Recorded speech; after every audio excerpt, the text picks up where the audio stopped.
Hi everyone, and welcome to the first Talk Poverty Live. My name is Melissa Boterre. I'm the Vice President of the Poverty to Prosperity Program at the Center for American Progress, which hosts Half and 10 Education Fund and the Talk Poverty blog. I want to first thank you all for joining us. You may have heard we recently launched the new Talk Poverty website and blog, which is an online hub to bring together stakeholders from across our movement to build momentum to cut poverty in half. And in our first 2 weeks alone, we've received posts on everything from building a food justice movement from America's top chef, Judge Dom Colicchio, to the stories of everyday workers and families who are fighting to climb out of poverty. And along the way, we're highlighting solutions because there are policies that we can enact that will make a difference. Everything from raising the minimum wage to expanding the earned income tax credit. We don't have to accept the status quo of high rates of poverty, and we don't have to accept the status quo of an economy that only works for the wealthy few. So today we are thrilled to be hosting our first Talk Poverty Live, which is an extension of the ideas, themes, and facts that are found on TalkPoverty.org about how to reduce poverty in America. It's lifted right off the pages and brought directly to you in a live and interactive conversation. I'm going to tell you a little bit about how it works. Talk Poverty Live is going to happen regularly, and we'll touch on different topics depending on the guest and the new insights and ideas that we generate on our Talk Poverty blog. If you miss anything, if you want to share the conversation, it will remain on this webpage. In addition to the featured guests that we have, we want to hear from you.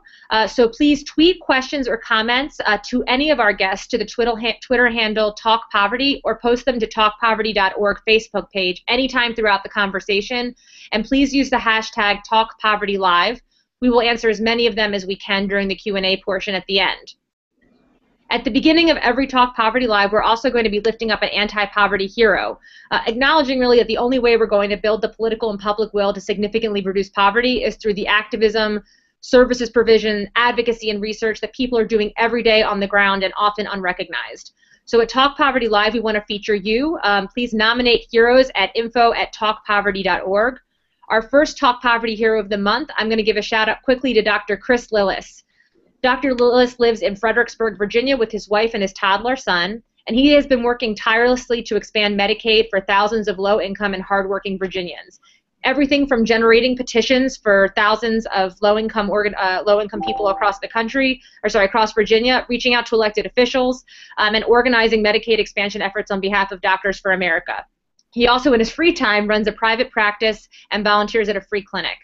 His constant work and his effort cannot be more important, as this could be the deciding month for Medicaid expansion in Virginia. So we want to thank you, Dr. Lillis. So with that, I'd like to kick off our first Talk Poverty Live panel by introducing our guests. Our first guest is Governor Ted Strickland, former governor and six-term congressman from Ohio, and now the president of the Center for American Progress Action Fund. Hello, Governor. Great to be with you, and I'm looking forward to this talk. Excellent. Next, our next guest is Bill Burton, the Executive Vice President and Managing Director of Global Strategy Group and a Senior Fellow at Center for American Progress. He was also the National Press Secretary for President Obama's first presidential campaign, after which he served as the Deputy White House Press Secretary. Hello, Bill. Hey there, Melissa. Thanks for having me. It's great to pioneer this awesome new chat. Thank you for joining us. And finally, we have Amanda Bornfree, who is a working mother and a contributor to Our American Story, which, for those of you who don't know, is the story bank of Half and 10 and our partner, the Coalition on Human Needs. And Amanda is joining us from right outside of Chicago. Hi, Amanda. So what we're going to talk about, the theme for today's Talk Poverty Live, is Join the Conversation. We have experts here in anti-poverty policy and politics, communications, and self-advocacy. And the goal for today's conversation, our pilot, is for you to walk away with a sense of the many opportunities that you have to join the conversation and engage with TalkPoverty.org and with Half and 10. So I'm going to sort of organize the conversation along three key lines of questioning. The first is your personal connection to poverty and what brings you to this work. So Ted, do you want to start us off? One thing that struck me that you said in your blog post for TalkPoverty.org is that I've always felt that if you're not careful when you're in public life, you can start thinking of yourself as being other from the people who you represent. And I was wondering if you could expand a little bit on that and the story that brought you to where you are today.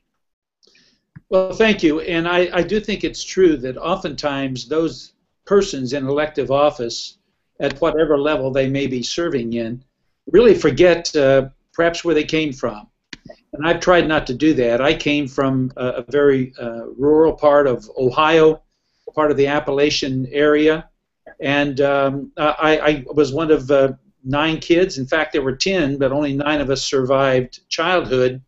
My mother gave birth at home, out in the country, most of the time without the benefit of a doctor. Perhaps some local untrained midwife would help her. But my dad was a steel worker with a 5th grade education. And out of the 9 kids, only 2 of us finished high school because my brothers quit school as soon as they could and went to work to try to help the family. When I was quite young, our home burned to the ground and we had nothing. My dad came home from the night shift at the steel mill, and what he found was Mom and 9 of us kids standing along the side of the road with no shoes, no insurance, no place to stay, and so we ended up literally for a while living in our chicken house that we converted into a bedroom. But you know, I've been fortunate because I got help. I got help from a lot of people. I got help from this country. I got help from the public education system, and so I've been able to do things that my brothers couldn't do, or my sisters. And so, having entered public life, I worked hard to try to make sure that I never forgot where I came from, and to understand that there are people in this country of ours who are people who work really hard. In fact, they work a lot harder than I did as a congressman or as I did as a governor. In fact, my brothers worked harder than I did. They were cement masons, and they got down on their hands and knees in the blazing sun and finished concrete, and they made a lot less money than I made. But I want to tell you, in this country today, there are people working as hard as they know how to work, doing everything that they can do to help themselves and their families, and are continuing to live in poverty, and that's just wrong. And I think thankfully, in the last couple of years, there's been a return to an interest in trying to help people move out of poverty and to attract the problems associated with poverty. And I'm happy for that, but we've got a long way to go and a lot of work to do. And Bill, you know that, don't you? Yeah, and it's so great to hear your story and to see that you grew into one of the great progressive leaders of our time. And it's really powerful. And I tell you, I often think about my dad working in an aluminum foundry when I was a kid. And on those mornings that I don't really feel like getting out of bed and doing all the things I need to do, I just think, I bet my dad didn't really feel like getting out of bed and going to that aluminum foundry day every day either, but he did, and that's what helped me get through school. So I identify with this notion that there are people who are working a whole lot harder than I am every single day, and the patent unfairness that they still live in poverty, that there still isn't enough in the way of resources to put together what they need for their families. And so I came to this issue because as someone from Buffalo, New York, the issue of poverty is very close to everyone. It's a place where a lot of the economy has not done well for a long time. It's starting to do a little bit better now, but there's a lot of neighborhoods that are in very rough shape with a lot of kids and a lot of parents who just don't have enough. And in my life in Washington and in politics, I've been lucky enough to have worked with Senator Paul Wellstone, not on his staff, but with his staff, and around Senator Ted Kennedy and some of the other great progressive leaders of this time. And I get to do work with the great folks at the Food Bank of Santa Barbara County in California, who are doing extraordinary, innovative work. And the good people at Share Our Strength and the folks in Washington at the Capital Area Food Bank. And so now this is the work that I do with CAP is an extension of something that I've been cared about quite a bit for a very long time, and I'm lucky enough to work with folks like Melissa, who is among the smartest folks working on this issue, trying to find some solutions, and it's a real honor to join you guys today. Thank you both for joining us. Amanda Bornfree is having a little bit of trouble connecting, so we're going to bring her into the conversation a bit later. And while we're waiting for her, I want to transition the conversation. We've talked a little bit about what got us into this work, and I think the passion that each of us has for it. But as you both know, we have a lot of challenges ahead of us as a movement. And I'm interested to get your perspective on what some of those challenges are from a policy perspective, a political perspective, and a communications perspective. And maybe, Bill, you can start us off. What do you see as some of the core challenges in communicating on poverty that we face as a movement? And do you have any tips for us, as a former deputy press secretary, as working on the campaigns, how we as advocates and policy researchers and grassroots organizers can better communicate our message about poverty to those who have decision-making power? Well, I appreciate the question, and I don't presume to know more about these issues than I do you or the many smart people who are putting their minds to try and figure these things out. But from a communication standpoint, which is the field that I've been working in for the last 15 years, I see two key challenges. One is that poverty seems like the sort of problem that's completely insurmountable, that it can't be solved.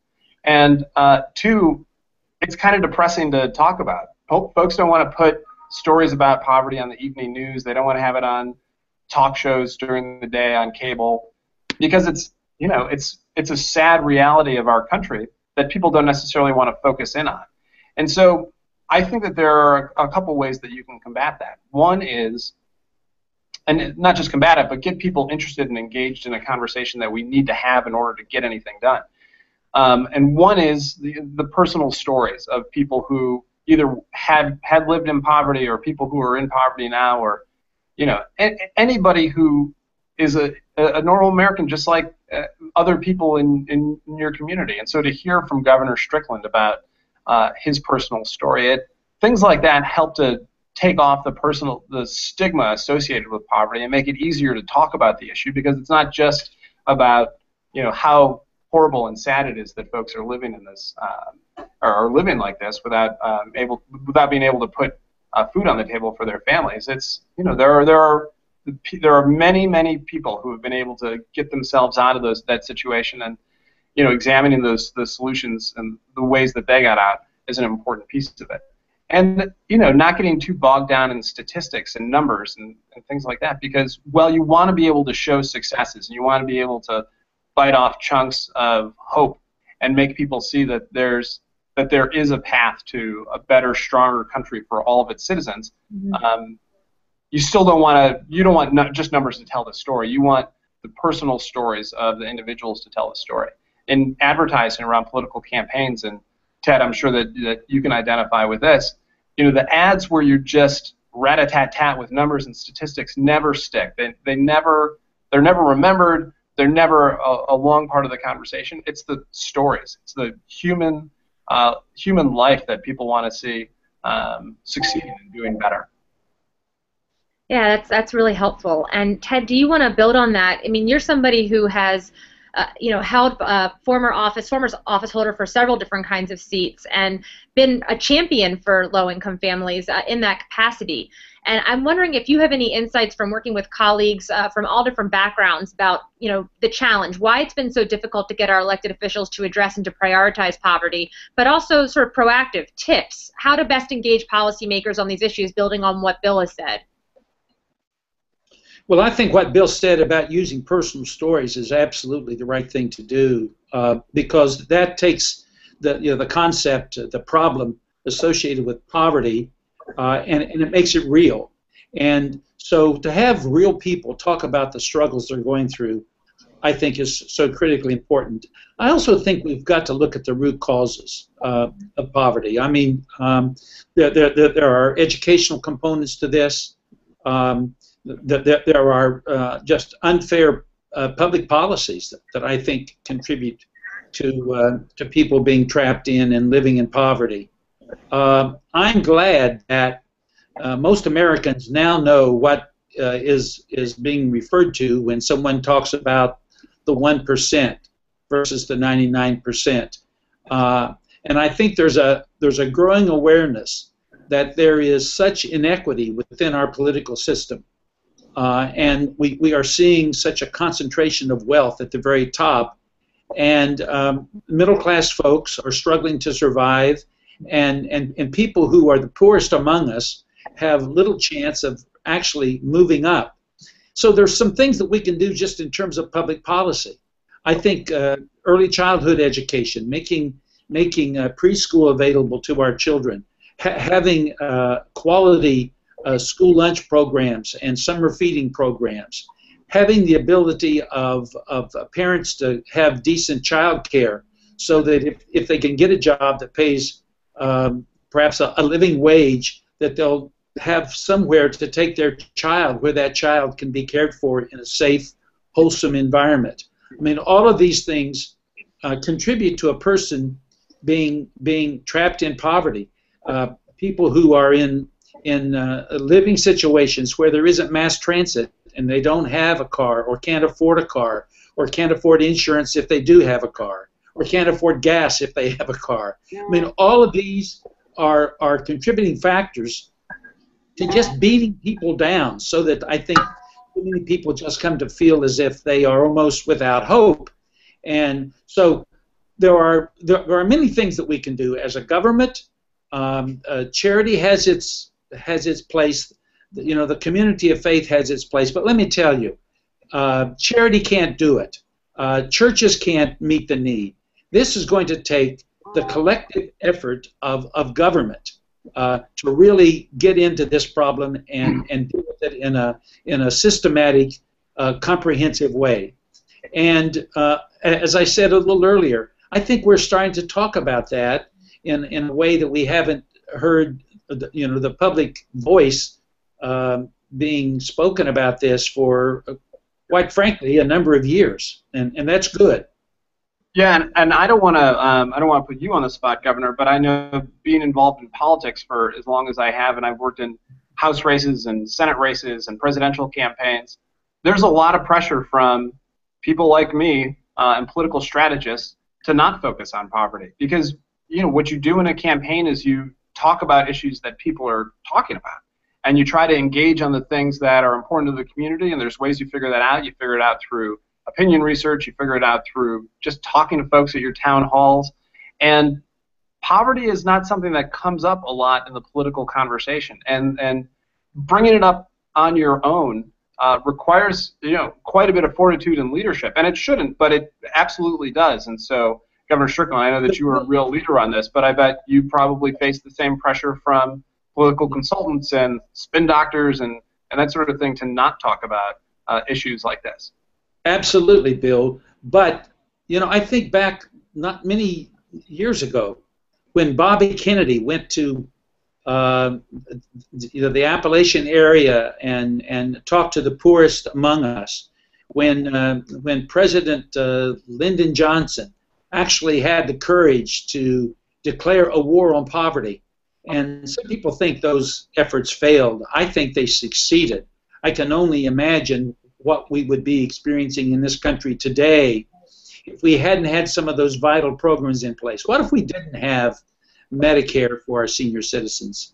What if we didn't have food stamps for the hungry among us? What if we didn't have these disability programs to help the disabled and Medicaid to help the disabled and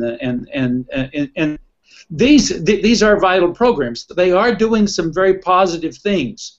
We ought to protect them, we ought to improve them, and we ought to make damn sure that they aren't obliterated by the conservative movement in this country. But at the same time, we've got to think new thoughts, we've got to look at new solutions, and we've got to try to find ways to, in a more comprehensive way, get at the root cause of what is causing so many people to remain in poverty in this country. And you know what, Ted, I would just add to that this issue is one that it's the right thing to do to make sure that every American has access to opportunity and access to food to eat at every meal, and the same kind of chances that everybody else has. But on top of that, we make our nation a less competitive in the global economic marketplace by having a whole class of citizens who go to school as kids go to school hungry and try to learn without any food in their stomach and come home and they don't have a home, or they don't have the kind of structure where they can do well in school. And so they don't do well in grammar school or high school, and they don't go to college, and they aren't vital members of our society like we really need them to be, particularly at a time of increased competition all around the world. So by not doing these things, we're also depriving ourselves of the most educated, the best, the people with some of the best ideas, and the strongest possible country that we can have. And I think it's actually a great transition to Amanda, who joined us via phone. She hasn't been able to sign into to the webcast, but she is next to me on the phone and can hear us, right, Amanda? That is correct. Hello, everyone. Hi. Hi, Amanda. Hi, Amanda. And I think that Bill and Ted, both in their comments about the challenges and the opportunities, raise the power of personal stories and the importance of making these issues, kitchen table issues in elections and in policy debates. And I think as someone who has direct experience with that, you have a lot to add to this conversation. And I wanted to see if you're willing to share a little bit about your personal story, as well as some of the challenges and opportunities in self-advocacy that you've been involved with. Right. Well, my personal experience actually stems from when I was pregnant with my daughter. During my first trimester, I was very sick, and at the time I was working 2 part-time jobs, and I couldn't do it. Unfortunately, I had to stop working one. At the same time, there was a shift of income on my husband's side, and so we had lost our health insurance, and we sought out Medicaid, and I personally sought out WIC, which is Women and Infants Children's Nutritional Assistance Program. And through WIC, I was prior to going to WIC, I knew that I wanted to breastfeed my daughter, and I believe I had like all of the information I needed to go forth and do that. And actually attending the WIC offices, I was told about the position of breastfeeding peer counselors. I was educated more than I thought that I could know about it, and it pretty much inspired me to therefore afterward become a breastfeeding peer counselor through AmeriCorps, where I was able to help serve, educate and promote women in the clinic environment that were underserved or what have you. And right now as well, what I do in addition to having done that still is a part of my advocacy, is I work with Women of Faith for the 1,000 Days Movement, which concentrates on the first 1,000 days of life as the best, as the most crucial time to receive nutrition to live a healthy lifestyle. So I do social media around that as well. And so, yeah, I'm glad to be here. And I'm so sorry I'm not there visually, but I am here. And I want to take this point to remind everybody that if you have questions or comments or things you want to express to Bill, Ted, or Amanda, to use the TalkPovertyLive hashtag on Twitter or go to our Facebook page and post a comment, and we'll be taking questions and answers in just about 5 to 10 minutes. But I think that Amanda has raised some important points, and it sort of ties into what Bill and Ted were saying about the power of personal stories, because I think it was Ted that said, where would we be without war on poverty programs? Where would we be without a safety net? Center on Budget actually crunched some numbers and showed that without the safety net, the poverty rate would be nearly twice as high as it is today. And I think Bill made the point that that's a compelling statistic, but on a television ad, you not just want that statistics, you want stories like Amanda's to be able to show how, because we made an investment in Medicaid and in WIC, and because we invested in Amanda, she's been able to go out into the community and help who knows how many more other people. And the power of that community, the power of that interdependence and investment, I think is something that we really need to communicate in our anti-poverty communications and messaging, and get to sort of the policy choices that are in front of us. Because if we're making all these cuts, there's human consequences, there's economic consequences, whereas when we make these investments, this is what flows from it. And so I want to shift the conversation then to, before we go to Q&A, not just from challenges, but to opportunities. Because as both of you noted before Amanda joined us, there's been an increasing focus in the media and among policymakers in talking about poverty, inequality, and opportunity. And Bill, I want to kick off with a question to you about how we take advantage of this increased attention in a helpful way that really drives our movement forward, given your past communications expertise and experience. Well, I think what we need to do is build sustainable campaigns, build a communications infrastructure around some of the progress that's been made, and that I think you can do that with earned media by having a good program whereby you're talking to reporters, you're getting on cable TV, you're get on talk radio and trying to engage in this conversation every which way that you can. And then there has to be a piece of it that's advocacy and staying in close touch with legislators and the people who influence them to make sure that they know about the successes and they know about the progress and they know about the path forward that can really make a big difference for the country. And Amanda, from your standpoint and your experience in advocacy, what do you think the anti-poverty advocacy community, policymakers, and the media can do to listen and internalize sort of the story that you said and the lessons that we've drawn from it? How can we get them to listen and do more on poverty from your perspective? I think just education is important, and it kind of goes beyond writing a check for your local shelter, and it goes beyond doubling that check for your local shelter, but also going to that shelter, getting to know people who have struggled with poverty, are struggling with poverty. Works of mercy versus advocacy, I believe. So, I mean, also, you know, such things as getting on email lists for organizations such as Talk Poverty and Happen 10 to hear the stories of people struggling or, you know, who have struggled. It will definitely fuel you and give you opportunities and also give you the compassion that pretty much is a driving force when it comes to advocating for just causes. And Ted, I mean, from your perspective, you've been a huge champion for organized labor and labor unions as well as for anti-poverty. Do you think there are lessons that we can take away from organized labor or from other collective action campaigns that you've been part of about getting people to listen and apply an anti-poverty message and movement to some of the fights that are before us now? Well, you know, I think there are lessons that can be learned. You know, I said earlier that there was a place for charity and there's a place for, you know, the community of faith. And some of the best people that I've ever met on the face of God's earth are folks who, you know, who work in these food pantries, who provide food and so on. But those are not comprehensive solutions to a massive national problem. And I do think it's going to take the collective action of the private sector, of the community of faith, but of real advocates, of people who are willing to speak up and to speak out and to hold elected officials accountable. You know, I said in the blog that I wrote earlier that there are people here in Washington, D.C., where I am, that probably go out and in one evening spend as much on a meal and some fine wine and so on as many families have to spend for the entire month for their families. And I think there is, you know, a tendency on the part of people in political office, and I don't divorce myself from that temptation at all, of actually forgetting what life is like for people who have so little and whose needs are so great. And so I think the collective action, labor unions certainly are important in trying to raise standards and to call attention to these economic problems. But I believe that there's a need for a new stirring within our country.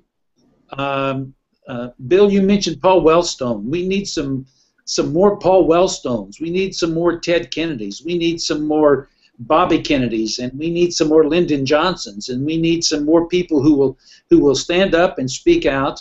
I believe that there was a period in time in the 80s in this country where we were taught to celebrate selfishness, and selfishness sort of became okay within our political class. And unfortunately, there's some of that existing in our political class today. And so I think those of us who do believe that this is a country that should provide opportunities for everyone need to perhaps be a little more forceful in our willingness to speak out than we have been in past years.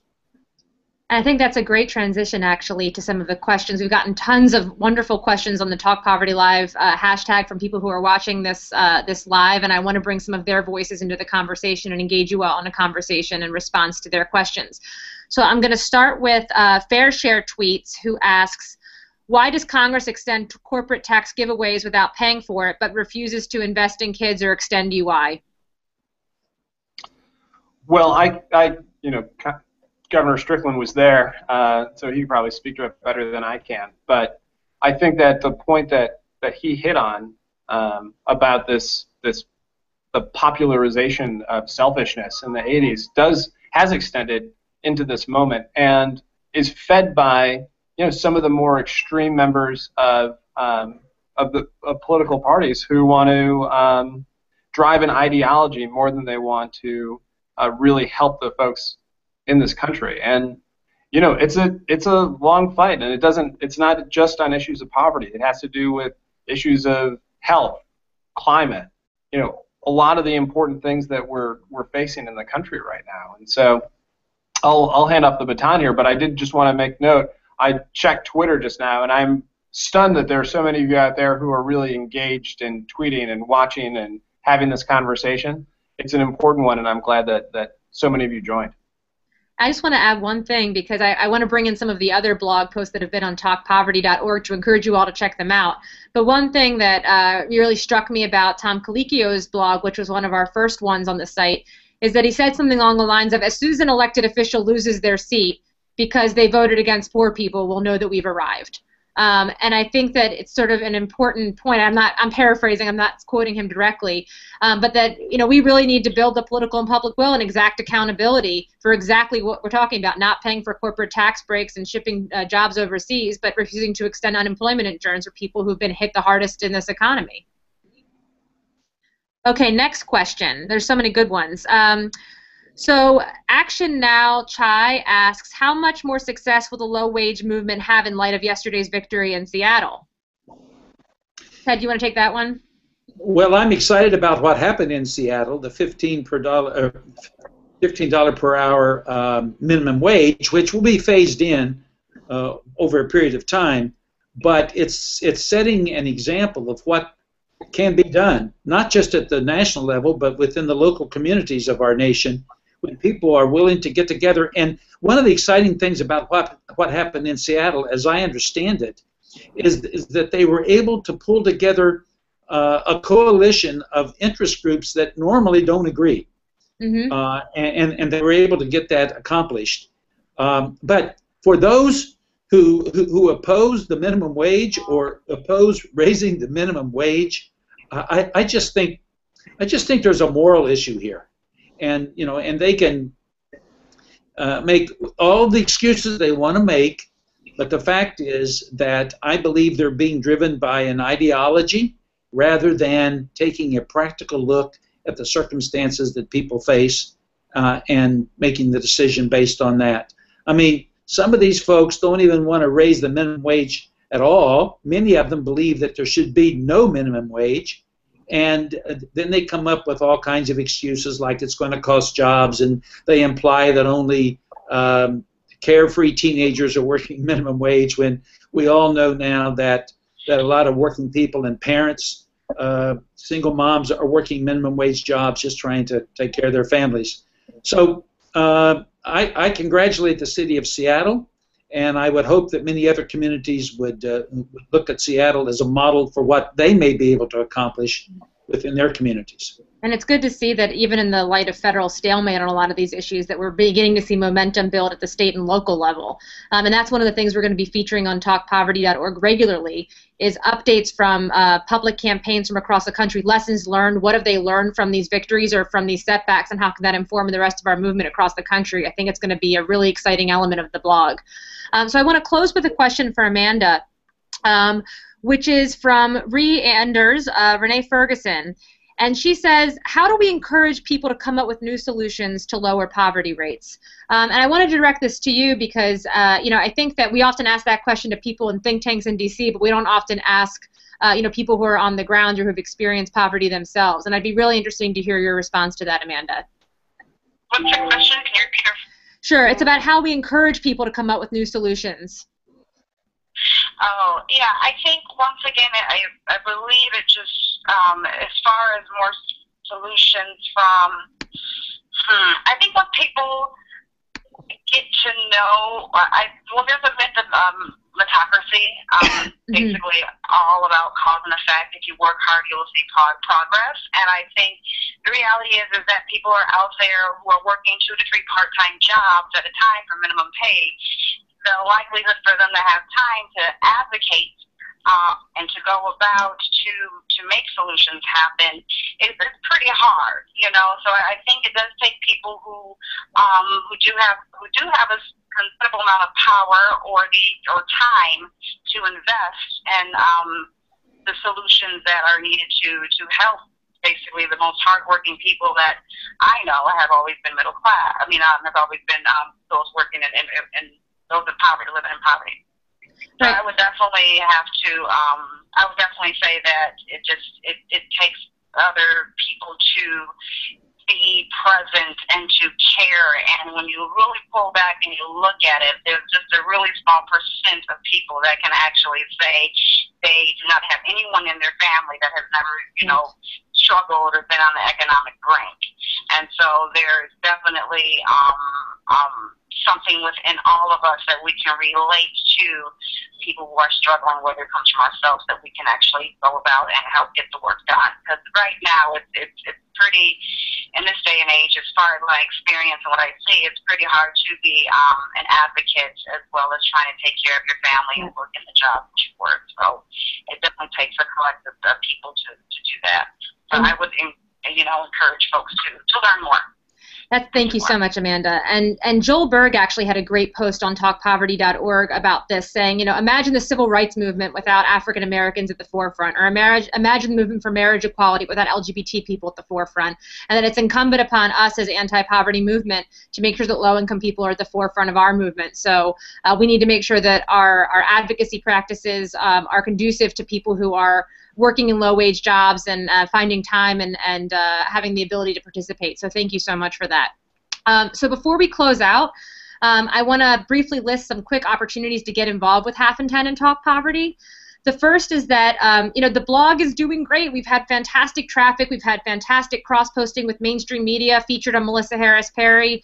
If you want to contribute, email Greg Kaufman, GKAUF, as in Francis, MANN, at AmericanProgress.org, and pitch him an idea. We are looking for citizen reporters to go out there and pitch us ideas to contribute to the blog. Second, like Amanda did, submit your story. Go to halfand10.org/Our American Story from service providers, people who have experienced poverty, faith leaders, business leaders. We want to hear your personal story, and you can join our Storyteller Action Network. Third, get knowledgeable about poverty in your state and city. You can explore the resources on TalkPoverty.org, where we have state-by-state indicators of economic security and opportunity, as well as dozens of state, local, and national organizations listed where you can plug in that are already doing great work. Take action by going to halfand10.org and signing up to receive action alerts and other ways that you can get involved. And then continue to tune in to our next Talk Poverty Live. We'll be in touch via email and on social media with when that takes place. But again, it will build off the ideas and themes generated on this blog and this new community that we're trying to create. Finally, if you have feedback, we really want to know what you thought of our first Talk Poverty Live. We want to continue to improve this. This is the first one. So please email us at info@talkpoverty.org if you have ideas for what you'd want to hear in future programs, feedback on this one. And also, don't forget to email us your recommendations for Poverty Heroes, the feature at the beginning of our program.